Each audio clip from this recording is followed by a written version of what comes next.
হিমেল হাওয়ার সাথে ঘন কুয়াশা নীলফামারীতে শীত বিপাকে ফেলেছে মানুষকে।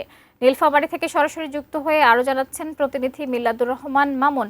মামুন, আমরা বলছিলাম যে শীত জেঁকে বসেছে এবং এর ফলে সাধারণ মানুষ বিপাকে পড়েছে। শীত বস্ত্র বিতরণের কোনো কার্যক্রম লক্ষ্য করেছেন কিনা জানাবেন। শাকিলা, আপনি জানেন যে আসলে এই নীলফামারী সহ যে রংপুর বিভাগ আছে সেখানে কিন্তু অবস্থানগত কারণেই কিন্তু এই অঞ্চলে শীত কিন্তু একটু বেশি পড়ে এবং এই পুরো ডিসেম্বর মাস এখন কিন্তু ডিসেম্বরের প্রায় শেষ হতে চলেছে এবং ডিসেম্বর থেকেই কিন্তু একেবারে শীতের তীব্রতা একেবারেই বেড়ে গেছে।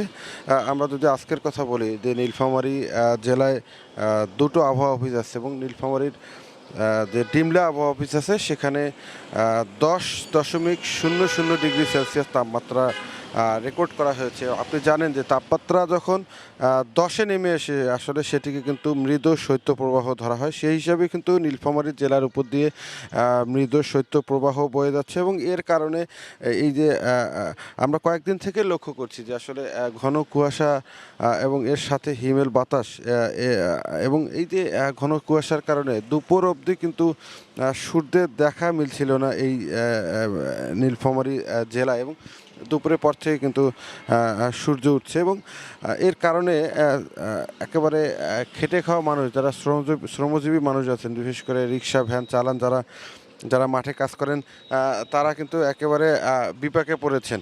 তো এদিকে শীতবস্ত্র বিতরণের কথা যদি বলি, যে আমরা যতটুকু জানতে পেরেছি যে প্রধান উপদেষ্টা ত্রাণ তহবিল থেকে এখন পর্যন্ত নীলফামারী জেলায় 7,500 কম্বল বিতরণ করা হয়েছে এবং 6 উপজেলায় 6 লাখ টাকা করে মোট 36 লাখ টাকা বরাদ্দ দেওয়া হয়েছে, যেগুলো উপজেলা প্রশাসন স্থানীয়ভাবে কম্বল কিনে বিতরণ করেছে।